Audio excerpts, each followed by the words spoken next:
akademisi kita sudah berdebat di forum yang resmi, yang digagas oleh lembaga-lembaga yang resmi.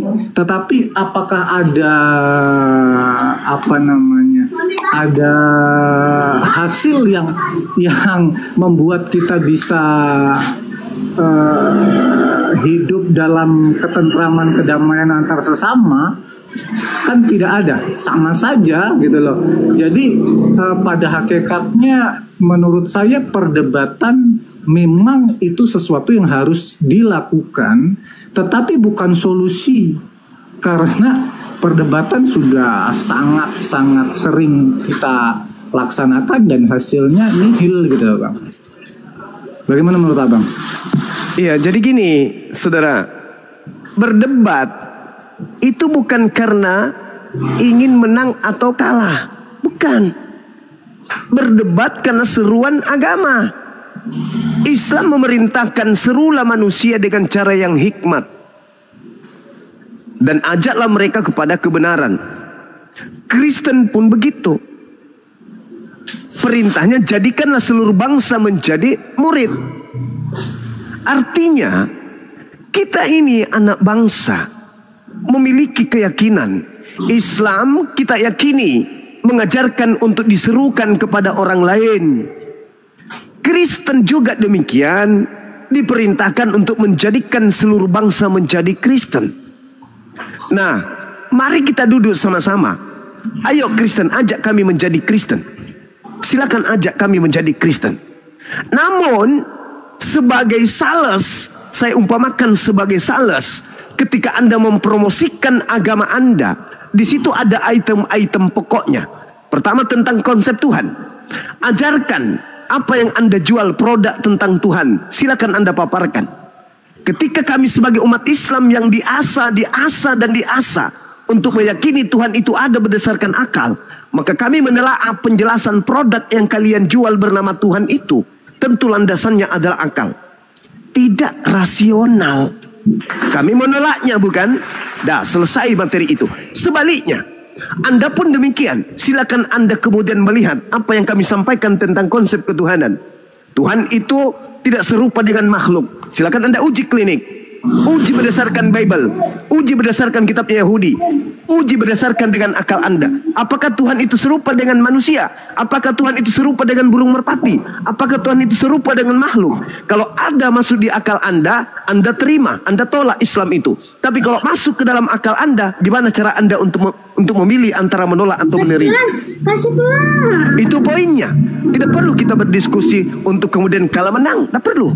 Kita menyampaikan kemudian apa yang menjadi referensi keimanan kita masing-masing. Biarkan anak bangsa menilai.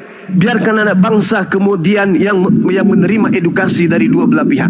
Masalahnya sekarang ini adalah ketika dari pihak Kristen muncul, yang ada menista, yang ada menghina, yang ada mengedit, yang ada kemudian cocokologi, yang ada kemudian untuk paham terhadap Bible-nya saja tidak, apalagi terhadap kitabnya lawan bicaranya, yaitu Islam. Itu permasalahannya di situ. Kristen tampil sebagai pendebat, Bible pun mereka tak paham. Kecolongannya itu di situ. Mereka hanya dibius. Jadikan, murtadkan, kafirkan, kristenkan, jadikan, kawini, kasih indomie, kasih obat-obatan dan sebagainya. Itu fokusnya di situ. Tanpa mereka memiliki senjata yang ampuh untuk membuktikan bahwa agama mereka itu adalah betul. Agama mereka itu adalah benar. Kalau di Islam, serangan apapun dalilnya ada di Al-Quran. Bahkan kemudian umat Islam mampu membawa dalil dari kitabnya orang Kristen sebagai tameng. Ketidakpahaman orang Kristen terhadap Al-Quran menjadikan orang Islam membuat Bible sebagai jawaban untuk solusi dari pertanyaan saudara Kristen itu sendiri. Contoh, apakah Tuhannya umat Islam itu serupa dengan makhluk? Al-Quran mengatakan, la, tidak. Laisa kamitslihi syai'. Pencipta langit dan bumi yang disembah oleh umat Islam itu tidak serupa dengan makhluk. Apakah Kristen mau menerima itu? Tidak. Maka Islam sebagai aktivis diskusi lintas agama, maka Islam kemudian menyajikan kitab yang dipegang oleh Kristen itu sendiri. 2 Samuel 7 nomor 22, Yeremia 10 nomor 6. Pencipta langit dan bumi maha tinggi tidak serupa dengan makhluk. Pertanyaannya, bisakah Kristen menerima data dari Bible tersebut? Pasti tidak. Kenapa? Karena sembahan mereka yang bernama Yesus Kristus itu makhluk, roh, makhluk. Bagaimana mungkin Kristen bisa kemudian tampil di depan umat Islam dengan gagahnya, dengan kasihnya, menaburkan kasih kepada kami umat Islam agar kami jatuh cinta kepada produk yang dijual, sementara produk itu menurut analogi kami sederhana ibarat makanan. Produk yang Anda jual itu makanan yang sudah basi. Seibarat kami menjelaskan kepada seekor lalat bahwa sampah itu bau, bahwa kitab Anda menerangkan Tuhan pencipta langit dan bumi itu tidak serupa dengan manusia. Bahkan dikatakan dalam Bilangan 23 nomor 19, Tuhan pencipta langit dan bumi tidak manusia dan bukan anak manusia. Hosea 11 nomor 9, Tuhan itu maha kuasa dan bukan manusia. Tetapi yang Anda sembah justru Yesus Kristus yang adalah manusia. Bisakah kemudian kami menjelaskan kepada lalat bahwa sampah itu bau? Tentu tidak. Inilah yang terjadi. Maka orang Kristen ketika ingin berdiskusi berdasarkan dalil, berdasarkan metode ilmiah, Kristen lebih memilih menjadi seorang penghujat. Kenapa? Tak ada data yang bisa disajikan secara ilmiah, secara logika kepada orang Kristen, kepada orang Islam yang justru belajar tentang Bible. Apa yang terjadi? Muncul para penghujat-penghujat. Yang dijagokan adalah penghujat yang lari ke luar negeri untuk menghina umat Islam yang ada di Indonesia. Itu yang mereka dewa-dewakan. Kenapa nggak tampil mereka yang duduk di LAI, Lembaga Bible Indonesia, yang mampu merubah, mengkoreksi firman Tuhan menurut mereka? Kenapa nggak tampil menghadapi kami umat Islam, para apologet Islam ini? Kenapa? Karena sejatinya musuh berat mereka itu adalah Bible itu sendiri. Itu fakta, saudara. Itu fakta. Indanian negara kita ini, kalau dua agama besar ini kemudian duduk bersanding berdiskusi berdasarkan slogan Islam rahmatan lil alamin, Kristen agama kasih. Mari kita duduk, buktikan itu. Buktikan kepada Hindu, buktikan kepada ateis, buktikan kepada yang agama di luar Islam dan Kristen. Kita duduk bersama. Tapi apakah itu mungkin bisa? Tidak akan pernah mungkin bisa. Kenapa? Islam berdata, Kristen berdalih. Islam berdalil, Kristen berdalih. Itu fakta. Itu real. Silakan. Ya, terima kasih Bang. Jadi kita sudah punya persepsi yang berbeda. Tadi saya bertanya itu bagaimana supaya kita damai. Kita ini kan keluarga nih. Indonesia ini diikat dalam satu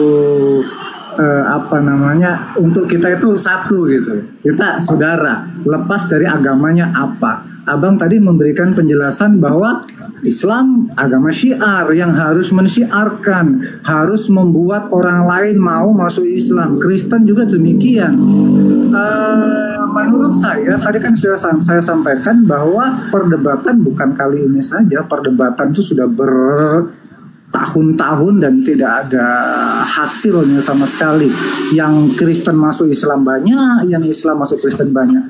Ketika Bang Zuma mengatakan bahwa Kristen menghasilkan penghujat, minta maaf, karena menurut saya penghujat itu oknum, karena bukan cuma orang Kristen. Beberapa saudara kita yang orang Muslim juga yang penghujat juga ada gitu. Jadi menurut saya itu oknum saja Bang, bukan karena agamanya. Jadi ketika Abang mengatakan menimbulkan penghujatan, ya kita harus bisa bercermin bahwa penghujat itu oknum. Penghujat itu bukan dari satu sisi agama saja. Mungkin abang melihat sendiri teman-teman atau saudara kita yang Muslim juga sangat-sangat banyak menghujat. Tetapi bagaimana kita merangkai persaudaraan kita menjadi persaudaraan yang rukun? Bagaimana kita bisa saling menghargai, saling menghormati, lepas daripada siarnya agama kita. Abang dengan caranya abang, kami dengan caranya kami. Kalau abang tadi mengatakan bahwa dianggapnya sales lah, diumpamakan sebagai sales, maka menurut saya ini kita punya strategi yang berbeda gitu loh. Abang strateginya silahkan dengan cara berdebat, dengan cara menunjukkan secara ilmiah, kami dengan cara kami. Intinya bagaimana caranya supaya kita itu damai lah. Itu yang saya maksud tadi. Makanya saya ambil Ketika kalau kami nggak menggunakan Allah, bagaimana? Apakah tetap akan terjadi pertentangan? Abang bilang terjadi karena ini dan lain sebagainya.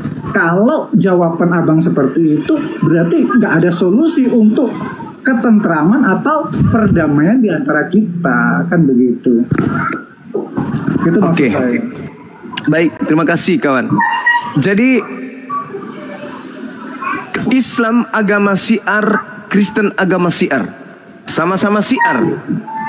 Keliru Anda ketika Anda mengatakan bahwa Islam itu harus mengislamkan orang lain. Enggak ada dalilnya itu. Berbeda dengan agama Anda, ada dalilnya. Agama lain harus Anda jadikan sebagai pengikut. Matius 28 nomor 19, jadikanlah. Ayo, itu perintah loh, jadikan. Kalau perintah jadikan berarti wajib. Tidak dilakukan berdosa. Karena perintahnya jadikanlah seluruh bangsa menjadi pengikutku. Kalau di Islam tak ada yang kayak gitu, nggak ada. Jadikanlah semua bangsa menjadi Islam, itu tak ada.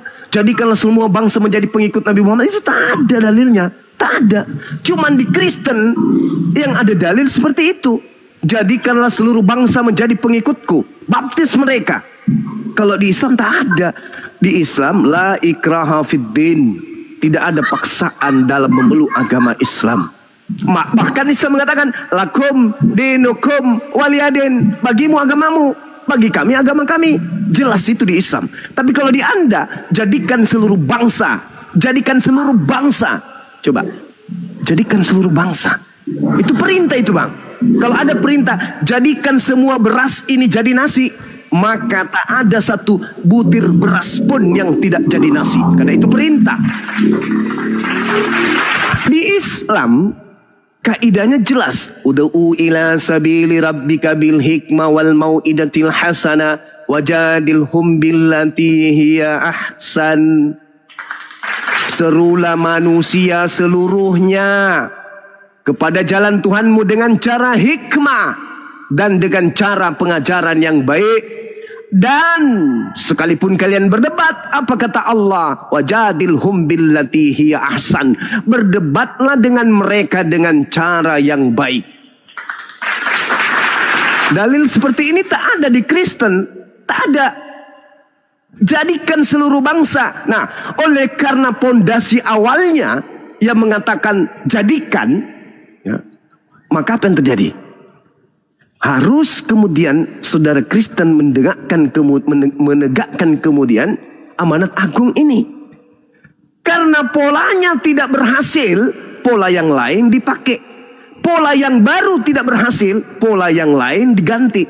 Harus, pokoknya harus, tidak bisa tidak. Maka setiap pola yang gagal dianggap tidak berhasil, maka harus diganti dengan metode yang baru.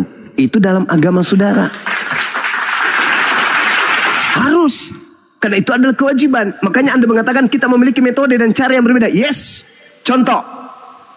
Al-Quran di Indonesia ini pengimannya atau pemeluknya mayoritas.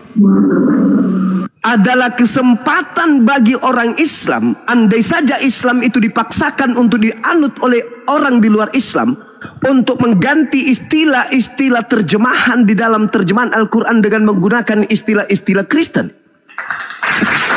Kenapa? Walaupun terjemahan diganti, toh masih ada aslinya. Al-Quranul Karim tidak terganti. Terjemahan bolehlah kita rubah-rubah supaya orang Kristen jatuh cinta kepada Islam dan masuk Islam. Apakah itu kami lakukan? Tidak. Ribuan, puluhan ribu pondok pesantren yang ada di Nusantara ini, adakah kemudian kami cetak pesantren untuk membahas tentang kekristenan dengan pola-pola penghujatan, penghinaan, penistaan? Anda cari di puluhan pesantren yang ada di Nusantara, tidak akan pernah Anda temukan satu pondok pesantren yang menista, menjadikan materi kristologi penghinaan terhadap agama Kristen. Tapi seminim-minimnya sekolah Kristen di Indonesia, tetap saja STT mengajarkan Islamologi, menghina, menista, merendahkan dan memfitnah ajaran Islam itu sendiri. Itu fakta, itu real. Yang kedua, Islam mayoritas, hampir seluruh lini Islam di Nusantara ini. Kenapa kemudian tidak membentuk satu lembaga yang membentuk terjemahan Al-Quran, di mana terjemahan Al-Quran itu meliputi aspek keimanan mayoritas penduduk Islam? Kenapa tidak menggunakan istilah-istilah Kristen aja, supaya generasi Kristen berikutnya bisa masuk Islam? Selayaknya Kristen yang minoritas, hampir seluruhnya pondasi item-item iman di dalam Kristen itu menggunakan istilah-istilah Islam. Contoh, Alkitab. Tak ada haknya sebenarnya orang Kristen menggunakan kata Alkitab ini. Kata Allah, iman, syafaat, berkat, rasul, nabi, roh, kudus, semua diambil dari Al-Quran. Ratusan istilah-istilah yang sangat prinsipil di dalam akidah Islam dipakai oleh orang Kristen tanpa malu-malu. Harusnya yang berlaku seperti itu kami umat Islam. Tapi sayangnya umat Islam menyatakan apa? Wa qulil haqqu bi rabbikum, kebenaran itu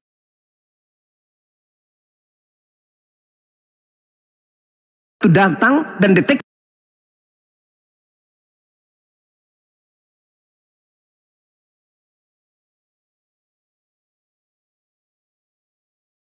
kan just, dan kalau menggunakan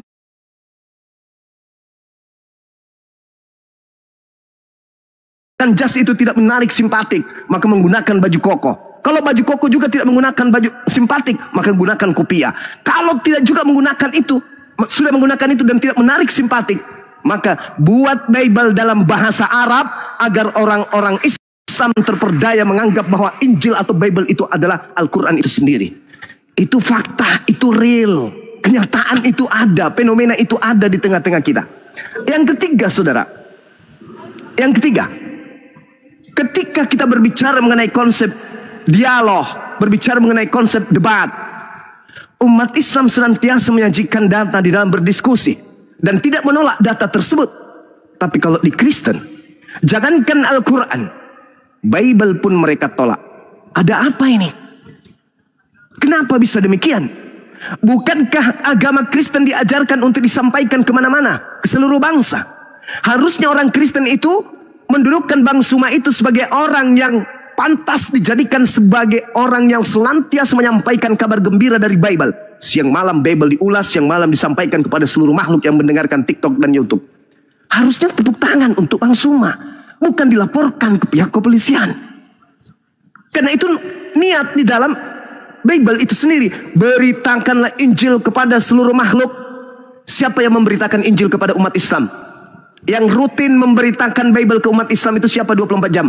Bang Suma. Yang menjalankan kemudian niat itu siapa? Bang Suma. Non-stop. Kalian kemana? Kalian kemana? Mana pendeta-pendeta kalian? Kenapa enggak menyampaikan kemudian Bible kepada seluruh makhluk? Saya belum pernah menemukan pendeta melakukan penginjilan kepada hewan. Mereka juga makhluk. Bahkan misionaris hanya melakukan penginjilan kepada orang yang sudah beragama Islam. Kenapa Anda ke kandang sapi? Bukankah sapi itu juga makhluk? Nah ini saudara, jadi kembali kepada tema kita.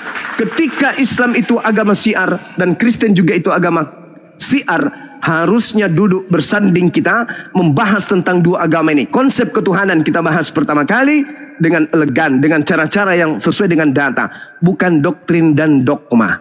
Tapi mau kayak mana lagi? Kristen diusung hanya berdasarkan dogma, Islam berdasarkan data. Sekira begitu, silakan. Siap, luar biasa. Mantap, andalan.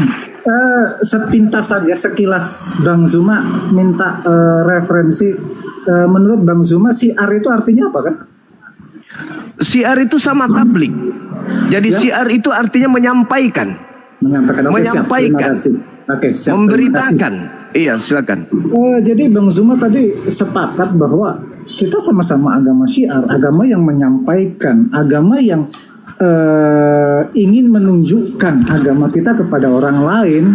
Pastinya menurut saya, minta maaf kalau saya salah, harapannya adalah orang yang tidak seagama bisa tertarik dengan agama kita dan mau menjadi agama kita meskipun tanpa paksaan. Menurut saya itu ya definisi kata syiar, sehingga ya kita sampaikan perkara dia mau tertarik atau tidak, perkara dia mau atau tidak, itu urusan belakang gitu. Itu menurut pendapat saya. Dan yang kedua, tadi Bang Zuma bilang dengan cara-cara yang tidak ada caranya bagi orang Kristen. Bang Zuma 1 Petrus 3 ayat 15 kami diajari Bang untuk memberi pertanggungjawaban, dan pertanggungjawaban di ayat ini dikatakan harus dengan lemah lembut dan hormat Bang. Jadi kalau Abang mengatakan tidak ada cara strategi untuk dapat menyampaikan, kami ada, haruslah dengan lemah lembut dan hormat. Makanya saya katakan tadi bahwa penghujat itu bukan agama, tetapi oknum. Kita tidak bisa memaksakan orang untuk harus lemah lembut, harus sesuai dengan ini, karena orang punya karakter yang berbeda-beda. Lepas dari apapun agamanya, yang namanya orang itu punya karakter masing-masing, punya baju masing-masing untuk menyampaikannya. Meskipun saya setuju bahwa menghujat itu bukan salah satu yang bisa diterapkan, karena bagi saya menghujat itu justru melukai. Bagaimana kita membuat orang tertarik sama kita kalau kita melukai hati orang tersebut dengan hujatan kita? Maka bagaimana cara kita untuk menyampaikan kepada saudara kita jangan menghujat? Itu bukan PR hanya untuk orang Muslim, tapi PR untuk orang Kristen juga. Bagaimana caranya untuk menyampaikan sesuai dengan 1 Petrus 3 ayat 15, lemah lembut dan hormat. Lepas dari cara kita ya Bang ya, lepas dari cara kita punya jualan yang berbeda. Abang punya jualan yang menurut Abang itu akademis, dapat dipertanggungjawabkan secara akademis dan lain sebagainya. Lepas dari itu semua, menurut Abang kami itu tidak masuk akal dan lain sebagainya. Kan kita bisa nih, dirimu dengan agamamu lakukan apa yang sesuai dengan agamamu, diriku melakukan apa yang sesuai agamaku, tetapi kita tetap bisa rukun. Gitu maksud saya. Bagaimana untuk kita saling membekali saudara kita seiman, agar supaya kita nggak usahlah saling menghujat. Ayo gitu. Selama ini saya berkali-kali juga masuk room, ayolah janganlah kita saling menghujat, ayolah jangan kita saling menghujat, karena nggak akan ada akhirnya. Menghujat itu hanya akan melukai orang saja. Itu menurut saya. Sekali lagi lepas daripada isi jualan kita punya strategi yang berbeda. Abang strateginya berbeda, kami strateginya berbeda, dan kita lihat hasilnya gitu loh. Tapi mari kita rukun. Dalam bingkai kebinekaan kita bisa rukun. Kalau memang ada yang sudah keterlaluan dalam hujatannya, ada aparat yang siap. Menurut saya aparat juga tidak tinggal diam untuk hal-hal seperti itu. Kan begitu Bang? Setuju nggak Bang kalau kita menggunakan cara-cara yang lebih bermartabat, dengan cara-cara yang lebih santun untuk mensiarkan agama kita masing-masing? Menurut Bang Zuma bagaimana? Setuju nggak? Ya, sangat setuju. Justru itu yang saya gaungkan, itu yang saya narasikan senantiasa. Tapi yang saya hadapi, yang naik berdiskusi, penghina, penista, dan seterusnya. Oke lah, saya menghargai pendapat saudara, harus berlemah lembut, dan seterusnya, dan seterusnya. Tapi jangan lupa, iblis pun datang dengan lemah lembut. Iblis itu menggoda dengan secara halus. Dan kami menemukan pola itu kemudian. Ujung-ujungnya nanti apa? Baptis. Dibantu dengan lemah lembut, ditolong dengan lemah lembut, dijerat dengan Indomie, dijerat modal, dijerat dengan bibit. Bagi petani dikasih bibit, bagi petambak dikasih nener, bagi yang sakit dikasih obat, bagi yang lapar dikasih Indomie, lembut, halus. Kenapa bisa demikian? Iya, seorang pahlawan datang kemudian, tapi ujung-ujungnya baptis. Kan seperti itu polanya. Coba Anda lihat di dalam 1 Korintus 9 nomor 20 sampai nomor 21 dan seterusnya lah kalau boleh. Demikianlah bagi orang Yahudi aku menjadi seperti orang Yahudi, supaya aku memenangkan orang-orang Yahudi. Bagi orang-orang yang hidup di bawah hukum Taurat, aku menjadi seperti orang yang hidup di bawah hukum Taurat. Sekalipun aku sendiri tidak hidup di bawah hukum Taurat, sebab aku dapat memenangkan mereka, supaya aku dapat memenangkan mereka yang hidup di bawah hukum Taurat. Bagi orang yang hidup di bawah hukum Taurat, aku menjadi seperti orang yang tidak hidup di bawah hukum Taurat. Bagi orang yang tidak hidup di bawah hukum Taurat, aku menjadi seperti orang yang tidak hidup di bawah hukum Taurat. Sekalipun aku tidak hidup di luar hukum Taurat, karena aku hidup di dalam kasih Yesus Kristus, supaya aku dapat memenangkan mereka yang hidup di bawah hukum Taurat. Permasalahannya orang ini minta supaya diteladani. Bagaimana pandangan kita sebagai orang Indonesia? Ada orang mengajarkan keyakinannya kepada orang Yahudi, dia berpura-pura jadi orang Yahudi. Kepada penganut Taurat, dia berpura-pura menganut Taurat. Kepada orang yang tidak taat kepada Taurat, dia berpura-pura tidak taat kepada Taurat. Dan dia harus diteladani. Kena semua yang Anda katakan tadi. Berlemah lembut, sopan, senyum, jalannya gemulai, tangannya berlemah lembut, memberi, menyanjung, merangkul, memeluk. Kena semua kepada data ini. Itu fakta. Itu fakta. Dan itu terstruktur, terencana, dan masif. Tidak bisa tidak. Adanya program kristenisasi, apa itu artinya? Ajakan kemudian untuk menjadi Kristen. Kalau tidak bisa menjadi Kristen, agama Kristen, minimal budaya, bahasa dipengaruhi kemudian. Itu sistematika kemudian penyebaran agama saudara. Kalau di Islam tidak. La ikraha fiddin.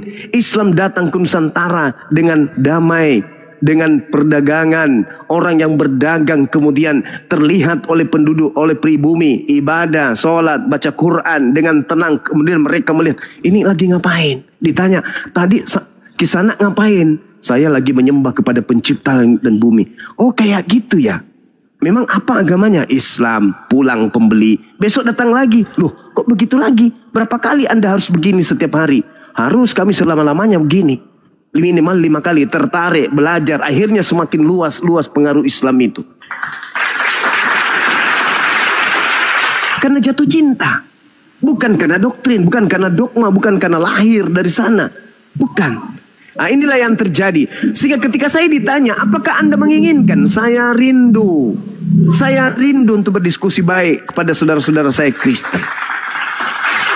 Cuman masalahnya adalah diskusinya kita, berdialognya kita, tentu ada submateri, ada referensi, ada kemudian materi yang harus kita adu, yang harus kita sampaikan. Contoh, ajaran Kristen adalah ajaran kasih. Dan kasih ini kemudian adalah implementasi dari simpul Taurat itu sendiri. Tapi sayangnya, Taurat itu sendiri sudah dibatalkan. Dengan kata lain, bagaimana mungkin bisa dikatakan kasih kalau sudah membatalkan firman Tuhan? Contoh, di dalam Matius 5 nomor 19. Barang siapa yang meniadakan hukum Taurat, meskipun yang paling terkecil, lalu mengajarkan kepada orang lain, apa akibatnya kata Yesus? Dia akan menempati tempat terhina di dalam kerajaan langit. Saya ulang, Matius 5 nomor 19. Barang siapa yang meniadakan hukum Taurat, meskipun yang paling terkecil, dan mengajarkan hal tersebut kepada orang lain, maka dia akan menempati tempat terhina dalam kerajaan langit.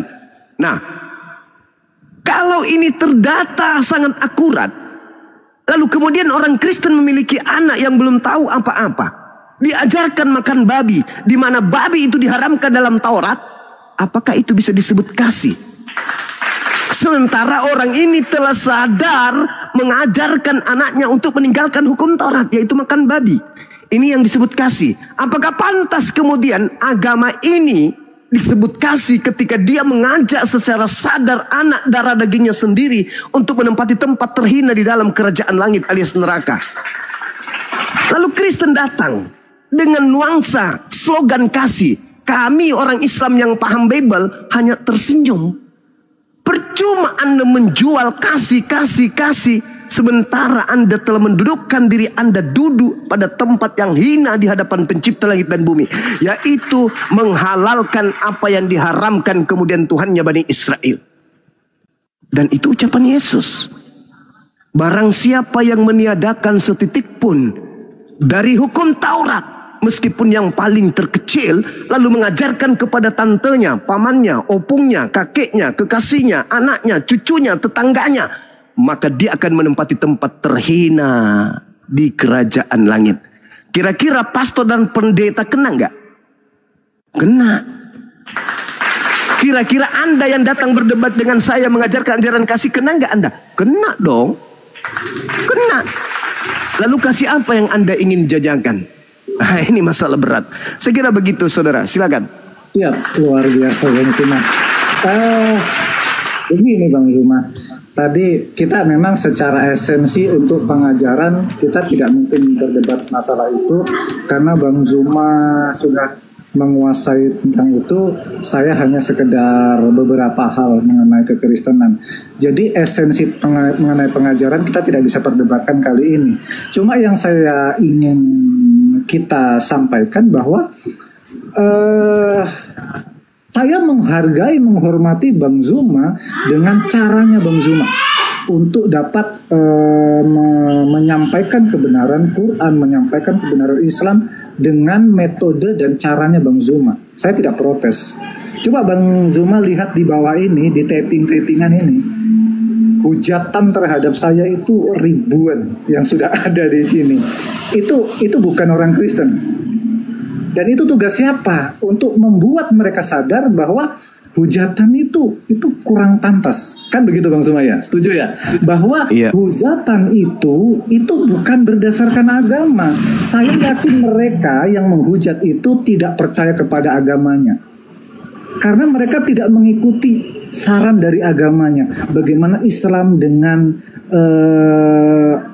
kesantunan, kesopanannya yang luar biasa, tetapi mereka justru menghujat. Makanya saya bilang, bagaimana caranya kita untuk dapat menjaga kawanan domba kita untuk lebih baik. Satu. Yang kedua, mengenai metode, mari silahkan.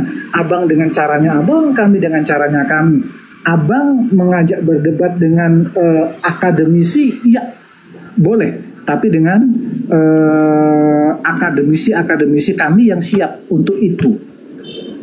Tetapi yang menjadi penekanan saya sore hari ini Bang, maksud saya begini, ayo kita saling berdamai, ayo kita jangan lagi ada tendensi bahwa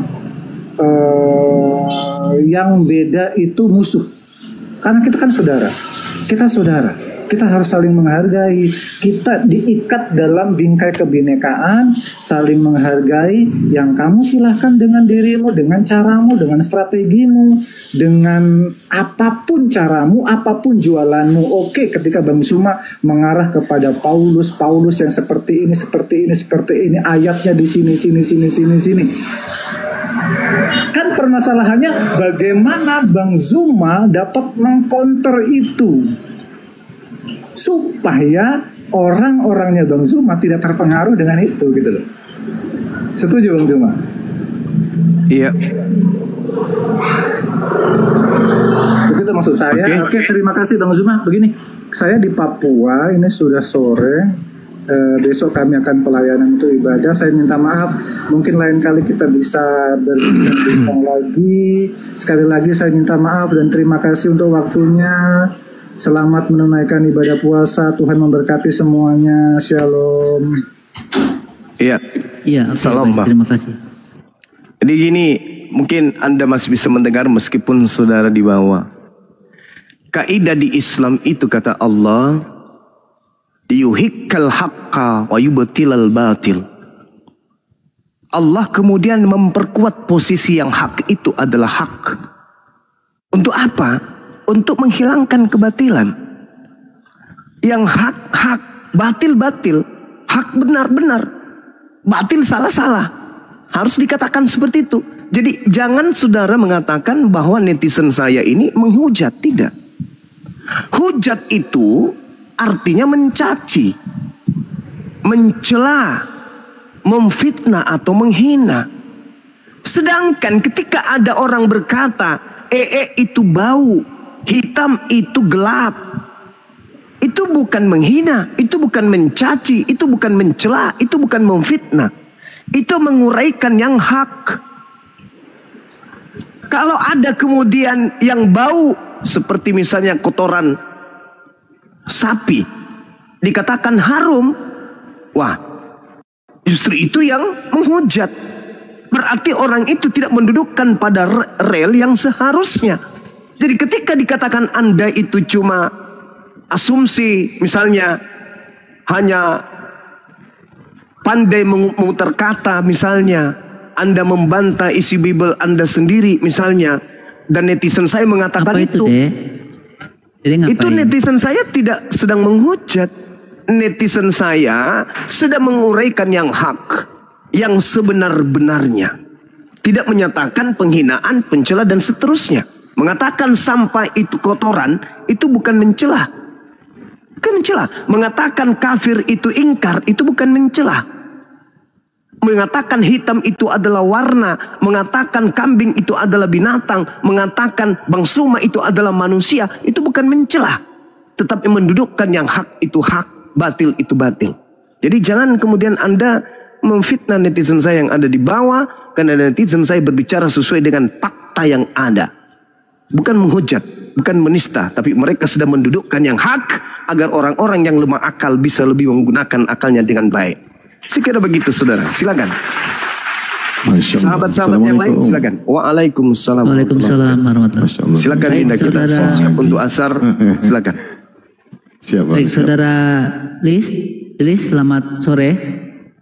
Jadi ketika kami mengatakan Yesus itu mati terkutuk di tiang salib, terus kalian menuduh kami menghujat, karena tertulis seperti itu dalam kitab kalian. Terus kami mengatakan Yesus itu bukanlah Tuhan, apa kami menghujat? Tidak, dia tidak pernah menyatakan dirinya Tuhan. Di mana kami menghujatnya? Justru kalianlah yang menghujat para nabi, terutama Yesus yang menjadi tokoh